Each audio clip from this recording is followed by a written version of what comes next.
Welcome to the business of being healthy, where we are passionate about treating our health as good as we treat our wealth. Sheley Brien here, and I am obsessed with sharing real life experiences and wisdom to help save you time, heartache, and money as you continue to grow personally and professionally.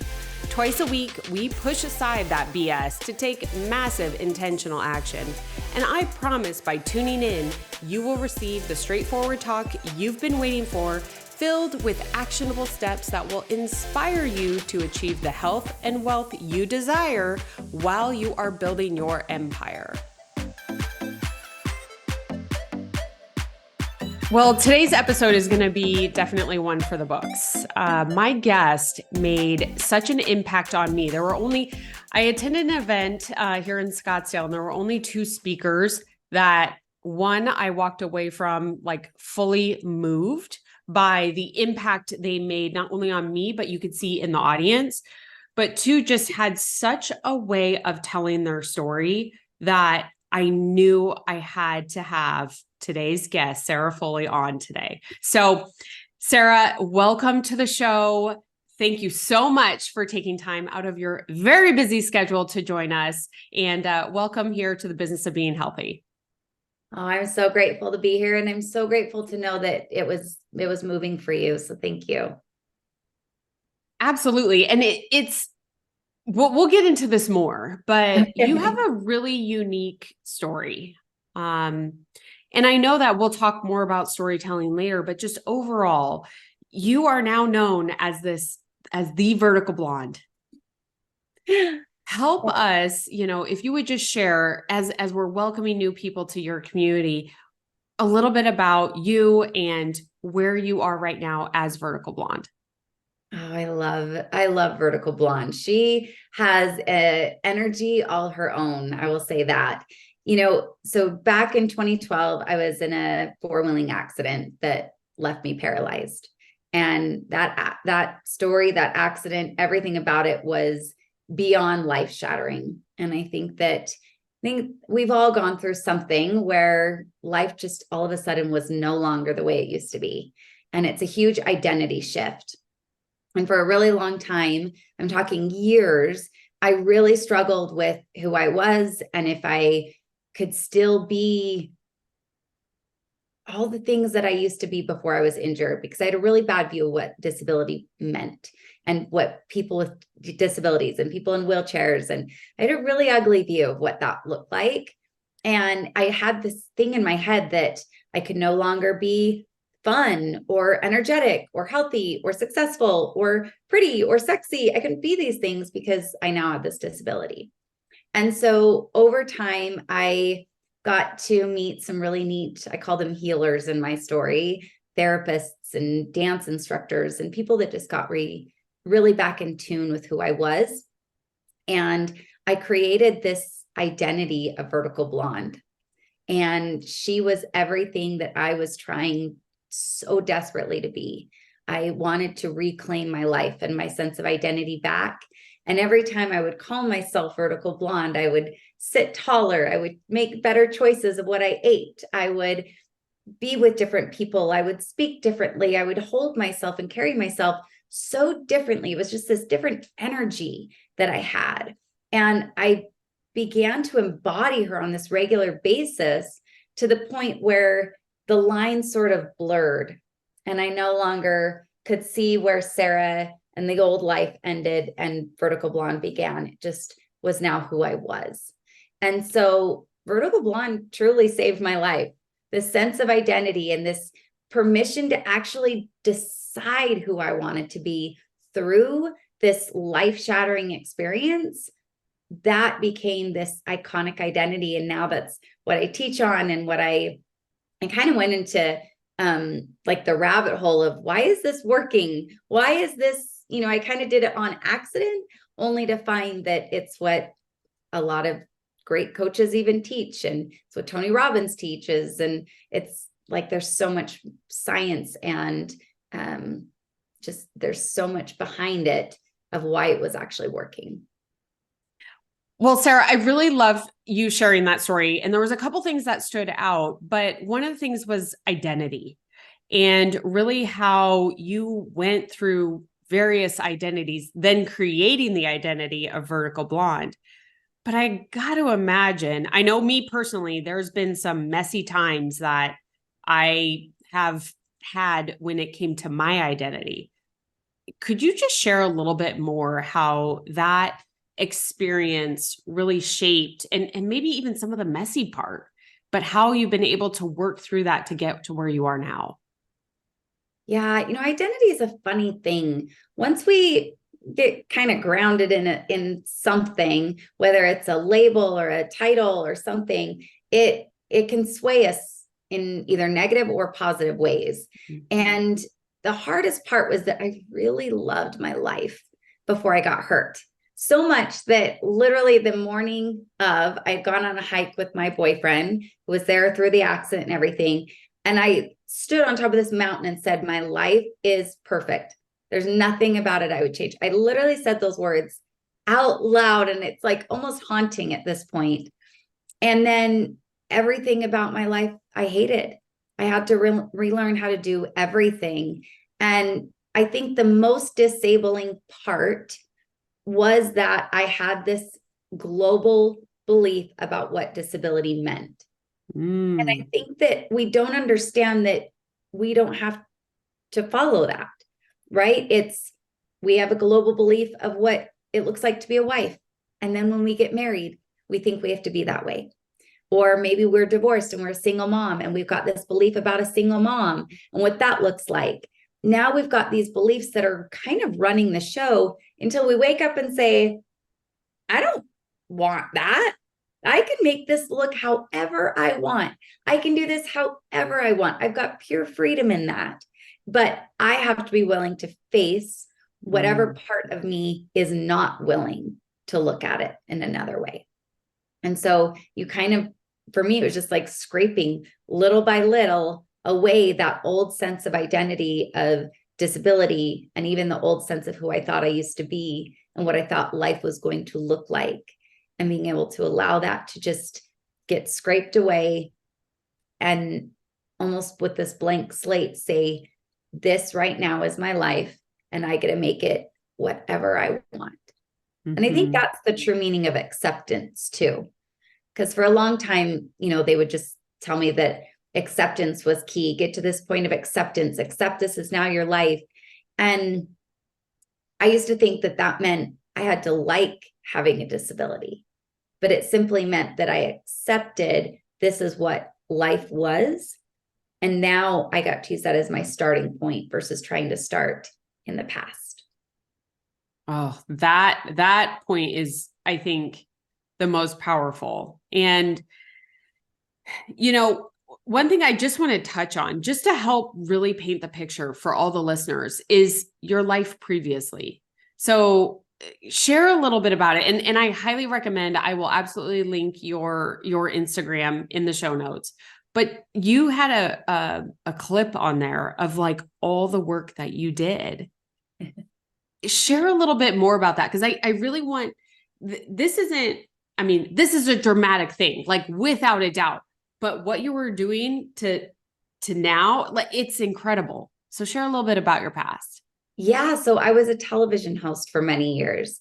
And for me, all growing up, I grew up in Utah and I just could not wait to get to be like 19, 20 and head out to LA and try and make it as an actress. And I ended up getting as far as Palm Springs, which ended up working out really much in my favor, and landing this gig that was literally Entertainment Tonight for Palm Springs area. So I got paid to go to every fashion show and event and art gallery opening and El Paseo Fashion Week, all these different things. And I got to report on them and do interviews and get to know people and interview celebrities. And it was a fabulous job. I loved it very, very much. And so, that being such a big part of my past prior, I had an identity that was also wrapped in that. Of I thought I was pretty cool. I thought that was awesome. And, and a big part of that being fashion and being, looking really good on camera and all those things. And that was the hardest part then about getting injured was this idea that I could no longer be sexy.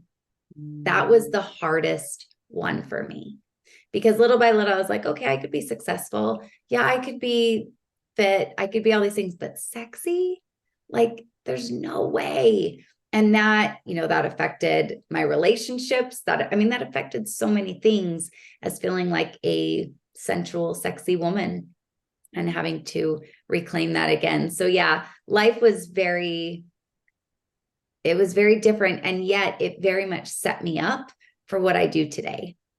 And there was a big part of me in that career that felt very empty. And there was a part where I actually started to walk away from television, and I went back into, I was a spa director up in Park City, and very different worlds, obviously, but I felt like I need depth in my life. I was tired of reporting on just superficial things. And it's kind of like, careful what you ask for, because now I've got depth. You have lots of depth and lots of experience now. Yeah. There was something I saw that you had shared. It was an audio on something on your social, but it talked about how like God shows you the end, right? He shows you the end, but he doesn't show you how you're going to get there.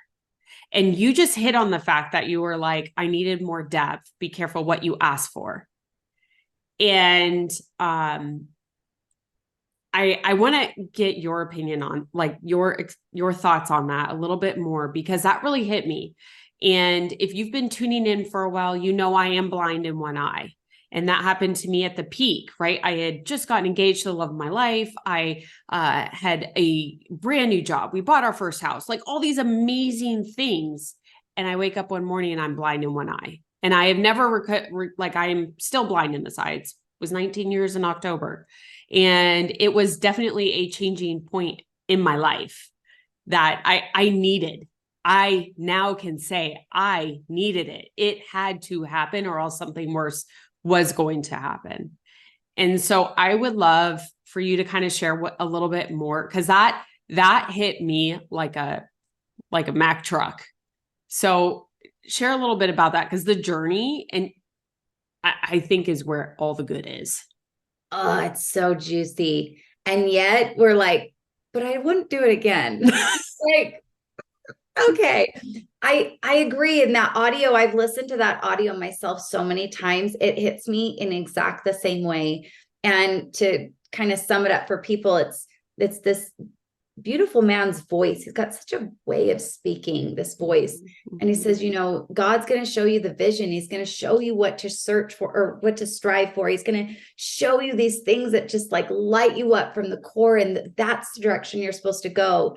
But if he would show you exactly how you actually have to get there, we would say, screw the destination. There's no way. I'll stay back here where it's perfect and comfortable, and I'm up on top of the mountain saying life's great, right? Literally like on top of the world. And you and I were both in that same thing.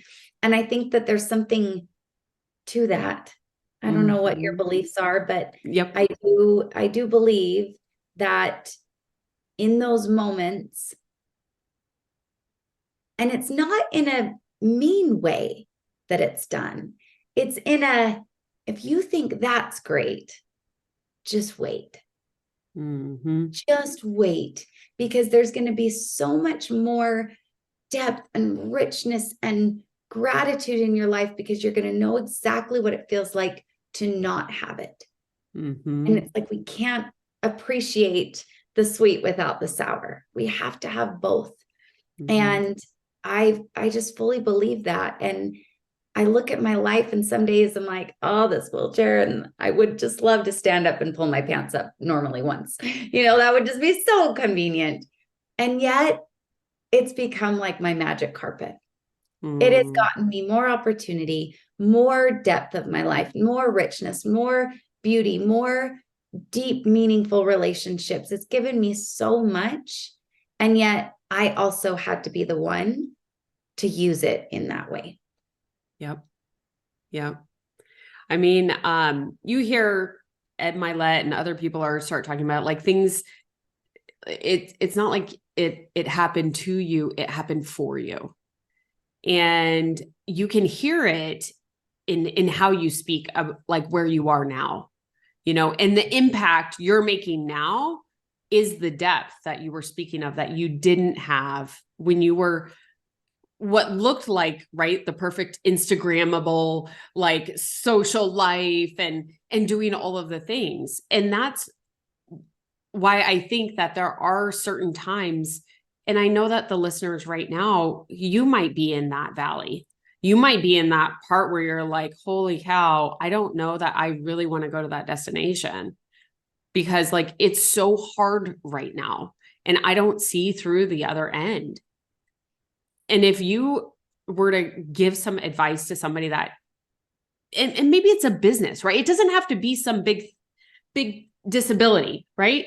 It doesn't have to be that. It could be a divorce. It could just be losing a loved one. It could be, it could be the scariness of what could be. Sometimes we are scared of success. How would you help kind of, like, give some advice to somebody in that moment? Well, I think the biggest thing is just to ask yourself, if, like, full permission to just dream about it for a minute, who would you want to become through it? Mm-hmm. Like, what is best case scenario through it? And then what if you actually had the power to make it the best case scenario? Because I think that's the part that we forget. Mm-hmm. That we literally have the power to make it the best case scenario. And, I heard once where it was like, if we all got around a table and we all put all of our problems on the table and said, take whichever ones you want, we'd all literally scoop our own back and say, I'm good, I'll take my own, right? Because everyone's going through something really crappy. And every one of us has experienced the worst pain possible to us. Mm-hmm. And what if it was all there completely on purpose? My beautiful therapist, Kathy, I always call her my medicine woman. She was I lived in Maui for quite some time, and I saw her every single Friday for about almost 5 years. And she would always say that life is this perfectly choreographed dance. And I just love thinking about that, because we're going to be dancing with challenge. We're going to be dancing with people. We're going to be dancing with possibility. We're going to be dancing with opportunity. And it's just a dance, and it has to stay in flow. And so, and then also to piggyback on that, there's a beautiful Hawaiian practice, belief word called kuleana. And our kuleana is our responsibility in this life. And we have a full responsibility to show up as our best selves for our own benefit first. And if we do that, we will then carry over to others, and that carries over to the world. And I can only be my best when those around me are being their best. And so on. And so it's kind of like, I can because they did, and they can because I did. And so that keeps my standards high, especially when the challenges come up. Yeah. That someone's going to need me, and it's going to start with myself. Yeah. And I think a big part of that, I just love that. A big part of that is sharing your story. Yeah. And you obviously have such an incredible story, but now you're teaching others how to tell their stories too. And I just love what you said there. Like, because you did, so can I. And because I did, so can you. And so if you would, like, I'd like to transition, because you are truly making gigantic moves with, your Vertical Blonde, with the Academy, and helping people share their story. So if you would, because this is like storytelling, I think, has different dimensions. And I'd love to get your perspective on this. And storytelling can come from making a sales pitch. It can come from getting buy-in from your kids or a loved one. It can also connect you with people that are like-minded. Totally. So Your story, give us your storytelling, because I know this is where the gold is coming. Well, it's fun because I actually learned this most when I was running my spa. And one of my skincare reps came in and she was teaching us about all this different skincare lines. There was like a gazillion products. And I was just like, I'm not going to be able to memorize all these ingredients and everything that it does. And she says, ingredients tell, but stories sell. You have a story with every product. You don't give them the ingredients. You don't even give them the benefits. You give them a story of how it's helped someone else. And by that story is how it's going to sell. And I was like, that is gold. I started to really put that into play from a sales perspective. And it worked. It absolutely worked. It was like magic was happening. And now, as I've gotten injured and beginning to tell my story, and people would just ask, they're like, tell us your story, because it was such a big story and they couldn't imagine it. And I would tell the story. I would tell the war story, I call it, right? I would tell what happened, but I would leave out the juice. I would leave out what I learned. I would leave out how it can help them. I would leave out a strategy. And as I started to pay attention to like really the great speakers and the ones that were moving an audience, it wasn't about them. And for a long time, I spoke for myself, about myself. It was about my story. And then I kind of started to make this shift was, how can I make this for my audience? How can they benefit from what I've gone through? And I started to extract these lessons and I started to extract these strategies that they can actually implement into their own lives. And so now it's a very clear, honest answer with question with myself of, what is the intention of sharing this story? Am I sharing it just because it's a great story? Awesome. That I can share over coffee or brunch. But if it's actually to move someone, if it's to help them, even the stories I've shared today, they've all had this intention and this reason for being shared. And so if you've got a reason, if you feel called to share your story, it's because you know something that would help someone else. Mm-hmm. And all we have to do is we have to frame it into a story, give the audience a lesson from that story. But then the transformation happens when you give them a strategy that they implement in real time. So for me, I'll get up on stage and I'll tell the story of my accident. But the thing that I really go into depth on is finding vertical blonde. This moment of going from I can't to icon, to actually feeling like there's no way I can get through this life, to like showing up like a freaking icon, showing up with a totally different kind of energy. The discovery of vertical blonde, then I tell them, I guide them, through a strategy of how they can create their own. What would they name it? What would it represent? How would they show up into a room? How would they speak? Where would they shop? How would they show up? All these questions to get you to embody that version of yourself, which I think is totally your true self. If you're getting all the gunk out of the way, that's who you truly are. Otherwise, you wouldn't be attracted to it. So vertical blonde is me. That is me at my fullest, most iconic self. So if you frame it that way, then I'm selling you a new way of life. I'm selling you a lifestyle through my story. And I'm passionate about it because it's literally saved my life. So that I feel like is where the magic lies. And I think a lot of people, they'll say, I feel called to tell my story.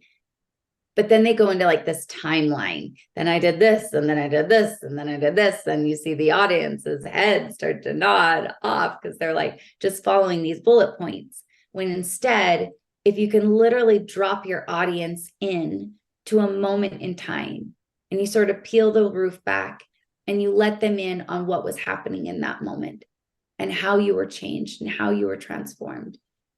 And then you offer them a gift. So that's pretty cool. And it's really fun now to be able to help people that say, I want to share my story. And all we're doing is peeling the roof off into their life, into these moments that were really transformative and allowing them to share those lessons and strategies.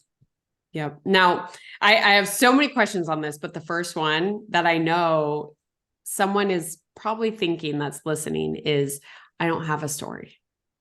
I didn't have the ATV accident. I'm not in a wheelchair. I still have both my eyes and all my limbs. Like I don't have a story. How do you like, but they feel called to help and to serve. What would you tell that person?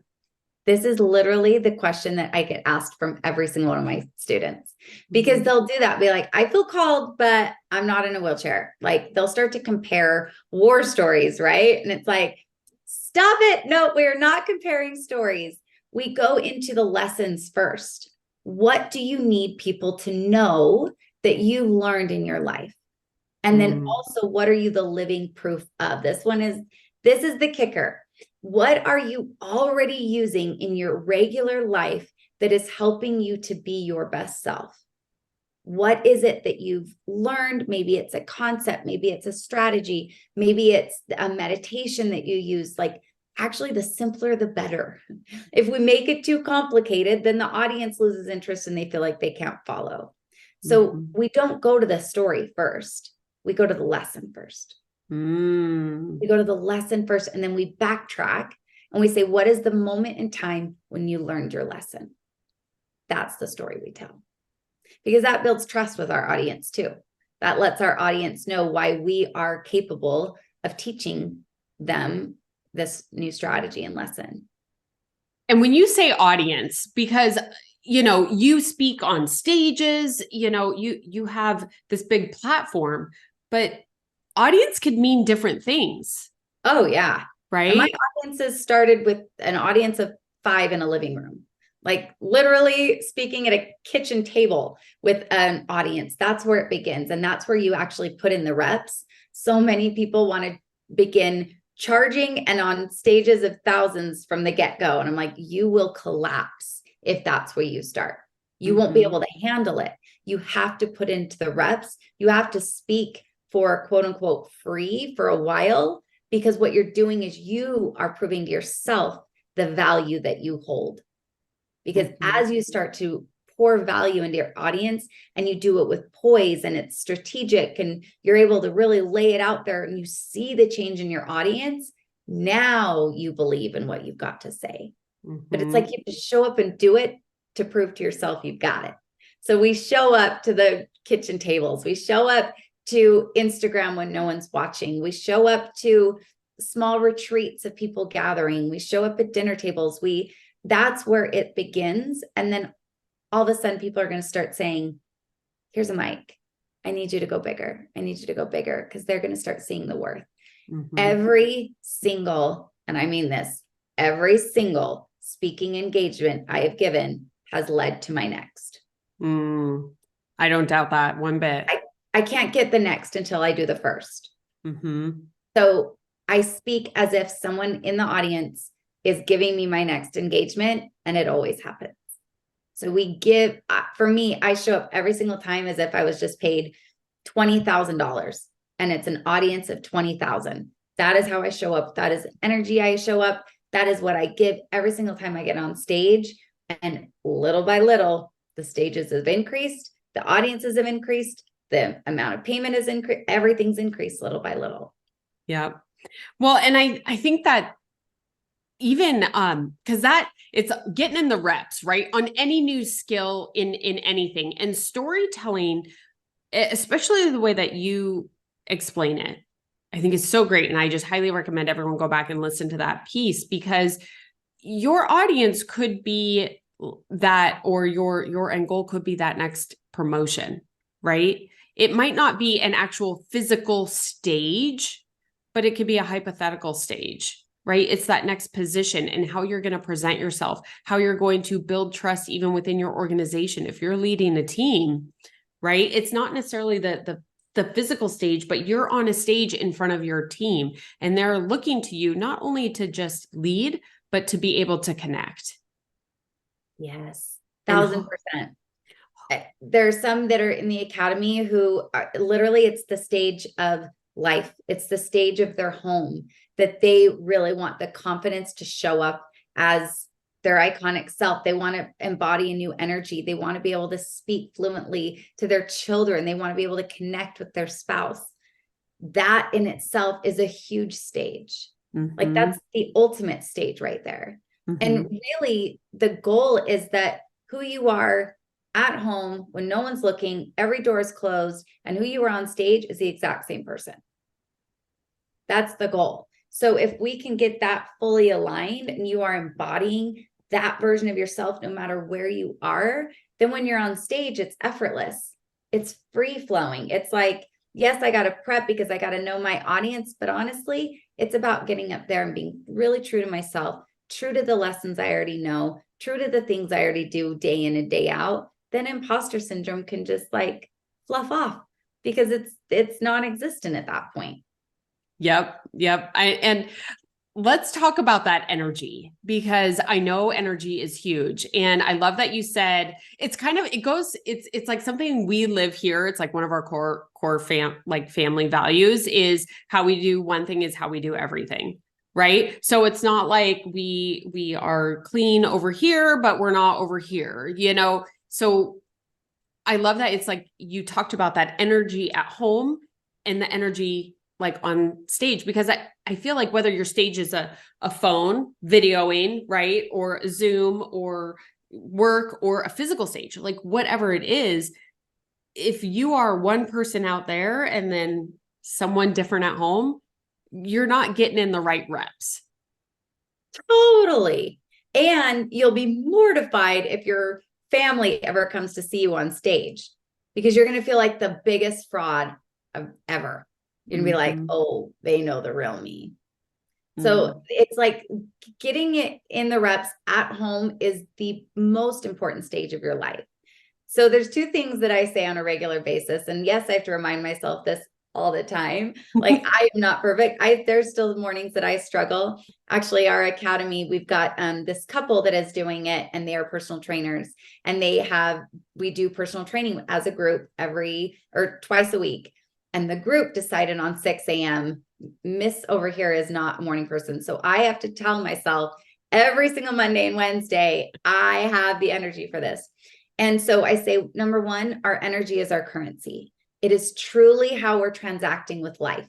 My energy is what's going to get me and pay for my opportunities. It's going to pay for my entry. It's going to do everything. And it is my job to ensure its value as I'm trading that currency.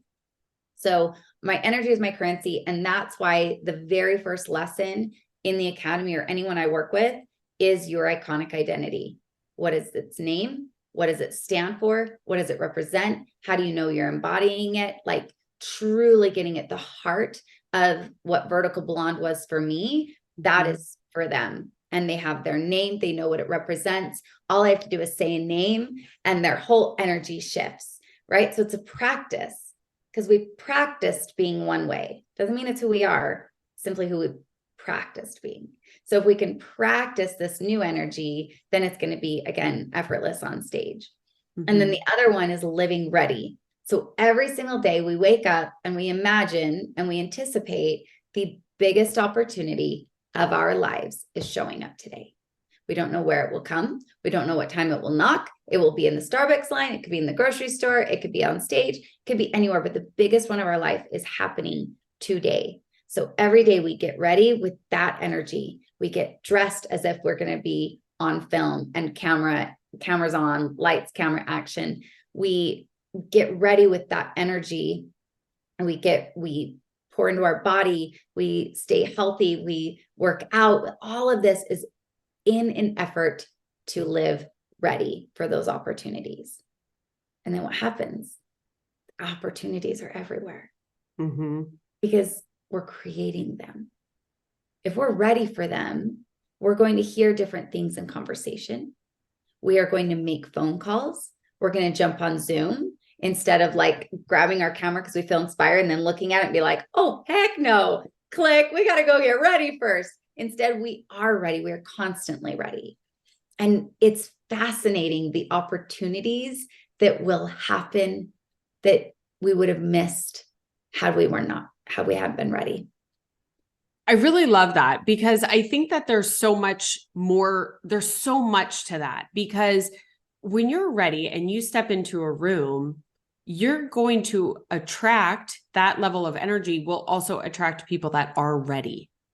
Right. Yes. And that's where I feel like it's never comfortable. Like, let's be honest. Like you go into a new room and you're like, holy cow, I don't know these people, like blah, blah, blah. Are they gonna like my energy level or not? And you start like second guessing yourself and like being like, oh, hold back. I'll be like, oh, they're getting all Sheley today. You know what I mean? Like all of this. And it's it's that consistency. It's showing up ready. You attract the people that you're too much for. Too much. I'm doing air quotes if you're watching on YouTube. You're too much for, or your energy is too much for them.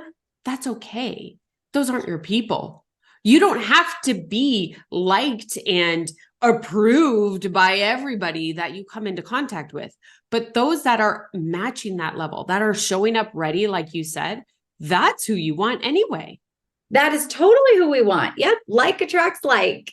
And there is some hardcore power when you are clear in what you do not want as being around you, the energy, the clients you don't want, some of the big things that we go on, and we'll talk about like our ideal stages, ideal clients, and then we'll literally go through and list who is our least ideal client, because we've all had that client where like, well, that one sucked. Like that was not fun. That was we a bad didn't like choice. working with them. It was not a good match. They weren't ready or whatever it was.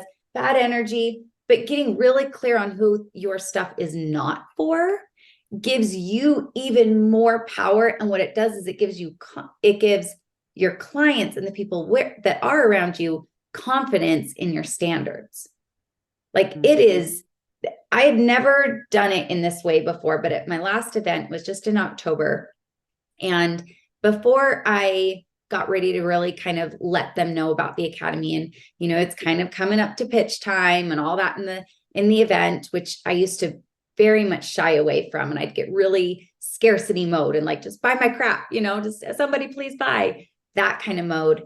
And instead I stood up there for a solid, it felt a lot longer. It was probably about 4 or 5 minutes, and went through line by line of who the academy was not for. And I stood in it and I took powerful pauses after every line.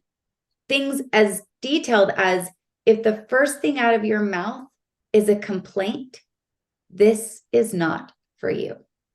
If you are still in the muck of in the pain and a bit of that victim mode within your story, this is not for you.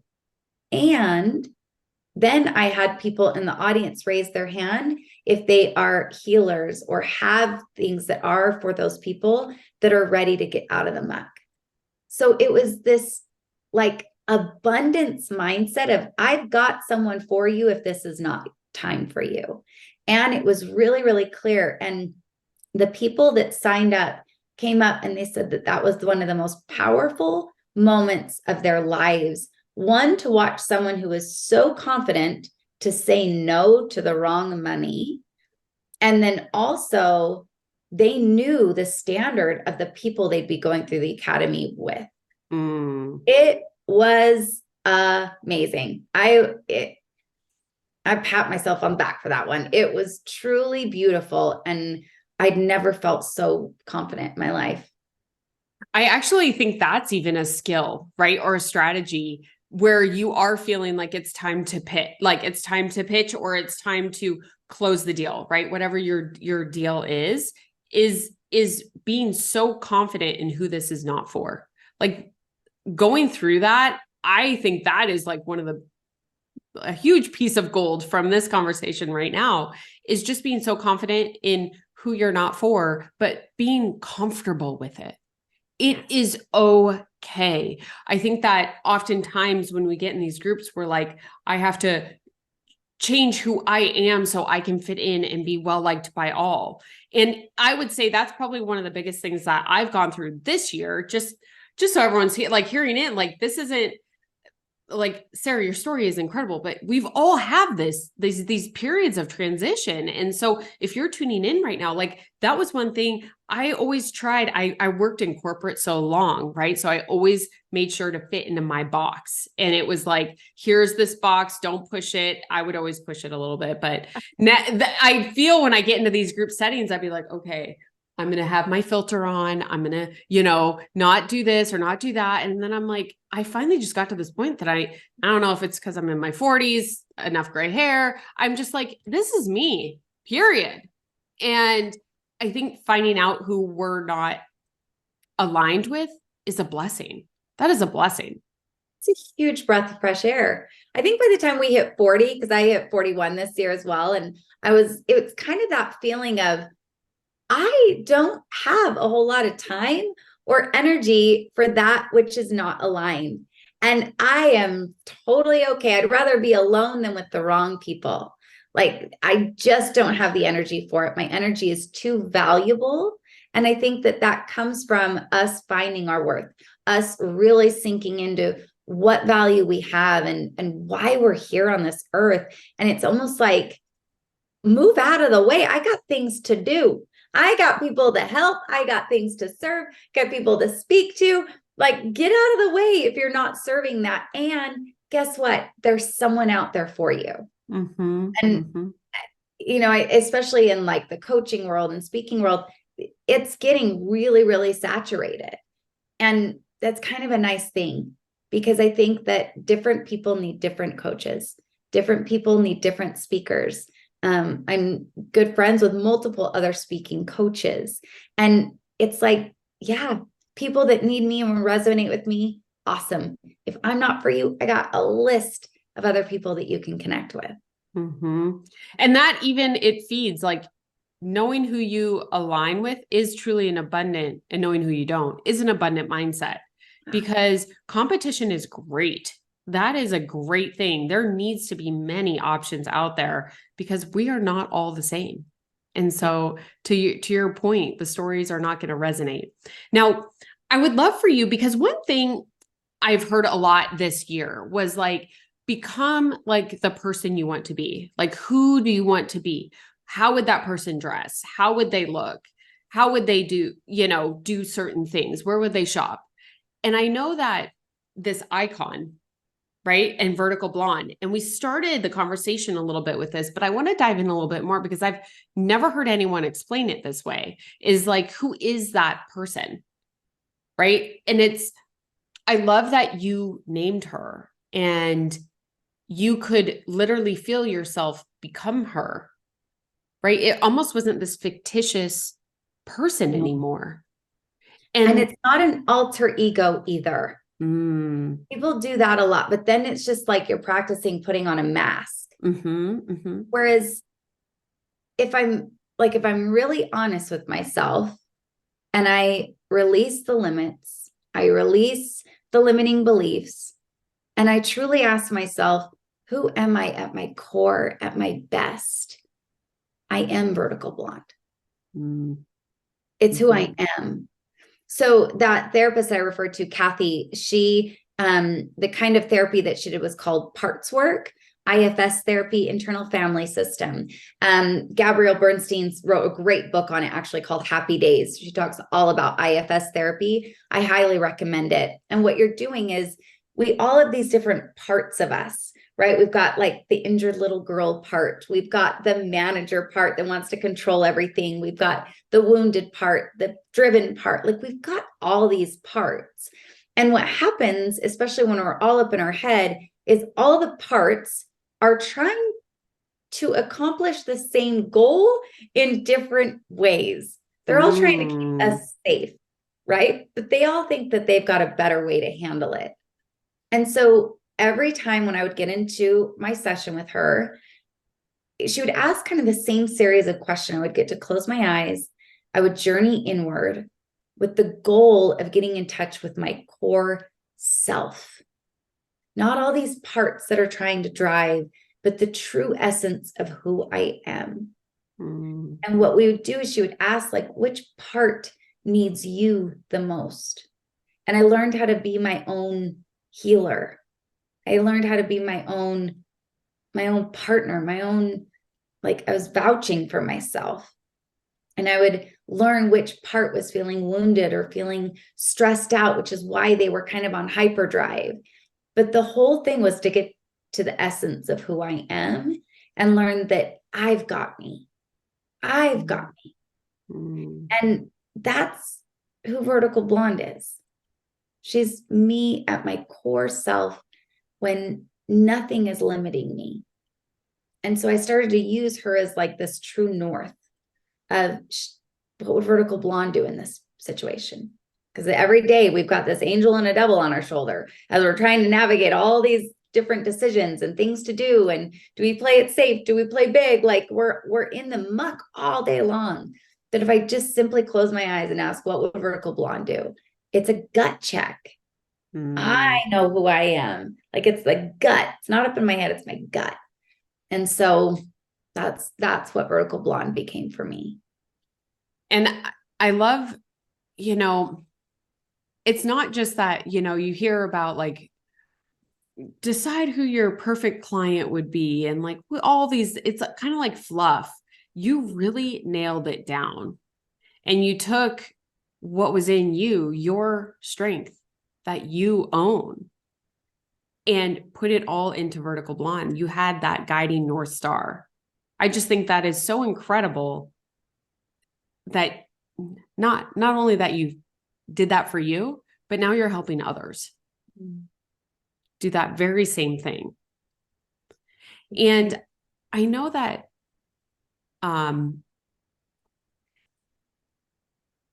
you talk a lot about going from I can't to icon. How would you describe that for somebody? Well, I think it's through the can't where we build the strength to become the icon. Right? Like we need those moments that feel disabling, those moments of feeling like I just can't do it. There's no way I can do this. And then we discover that strength that's already there, that courage, that grit to push through feeling like I can't. And in that process, in that pursuit is where we build the strength. That's where we become that next level version of ourselves, right? I hate even saying it that way because it's become really cliche and, become your best self. And it's like, well, I think that we're constantly in that state of becoming. We're constantly growing.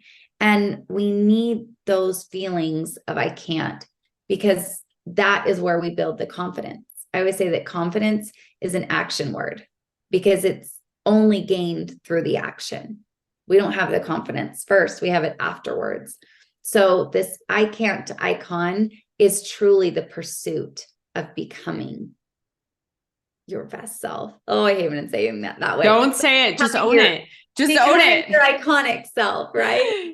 No, I hear you on the cliche, but I think you should just own it because it's so true. And there's really like, that is the best way to explain it. And I want to bring it back to a couple things and kind of where we started with, I talked about how like God shows you the vision, right? But you would probably walk away if you knew what it took to get there. Right. And you just said, like, you were just talking about to become your best self, right? And whatever that means to you, I really think whatever that means, your iconic self, to become your best self, it's all those trials. That's what's forming you. Because I got to imagine that you wouldn't be this confident Vertical Blonde right now if you didn't have this challenge that left you with a disability. 100%. 100%. Like I look at myself and I'm like, dang, you did that. Like you did that. We get to look back and be so proud of ourselves. I don't think we do that very often. Like hearing your story, you should be so proud of yourself. It's so cool to be able to look back and say, that thing should have taken me out. And it got really close. And then I came in. And I mixed it all up and I made it what I wanted to. And I'm stronger because of it, which is also the hardest thing as a mother, because I don't know about you, but I hate seeing my little guy struggle. And every time he struggles, I just think like, I can't daikon. I can't daikon. Like he needs this so much. Mhm. So it's a good reminder once we become parents too. It's a good reminder, but I mean, the thing is that you're showing him the confidence. You're showing him what's possible. And I think that that's one of the best things that we can do. I always talk about, and mom, dad, whoever, moms are the leader of the family. And when we can show our confidence, and sometimes it is showing our weakness, but it is showing that confidence on the hard. We got through the hard and look at where we are now. I couldn't be. My husband and I, Chris and I, and we have a few fun episodes I always invite people to listen to, but we literally could not be where we are right now if we didn't have all these challenges that we went through. And it wasn't us as a couple. I mean, of course, that was like up and down. It was all these businesses, all these different experiences, these partnerships, these things that we did that, holy cow, when we were in the middle of it, we were like, why did we make these choices? What were we thinking? It was hard, but now we had to learn those lessons. Yeah. And we had to apply those lessons. It's very similar to you with the story, right? It's what's the lesson, but what is the story? What is the lesson that we can share with others? So I gotta say, like, this conversation could go on forever, Sarah, but I really love and just want to acknowledge the way that you share your story. And it's not about you. And I highly recommend that you follow Sarah on Instagram and let us know if there's anywhere else that you want people to follow along with you. But her story and what she shares, it's not about her. Not at all. It is about everyone else. And so the fact that Vertical Blonde is shining so bright right now to help everyone that you come in contact with, I just think it is the neatest thing, that the most unique, the most iconic thing that you could have done with what happened for you. Thank you so much. Fully receiving that. This conversation has been absolutely beautiful. I sincerely appreciate this. Yeah, no, me too. Me too. Okay. So I told everybody about Instagram. Is there anywhere else that they should follow along? And I know that you have the Academy too. Yes. So everything's Vertical Blonde across the board. So there's Instagram, obviously, and then also verticalblonde.com, where if you want to learn specifics about the Academy or when next time it's opening up, that kind of thing. But those are my two big ones for sure. Okay. Well, everybody will be tuning in. I know they will be sharing this episode too, because storytelling isn't just about a stage. It's about who your audience is, whatever audience that could be. So, Sarah, thank you so much for joining. And don't forget, everybody, we have 2 episodes a week. I have my lovely guest episodes on Tuesday, and then on Friday are the solo ones. So until next time, we'll see you then. Aloha. Thank you.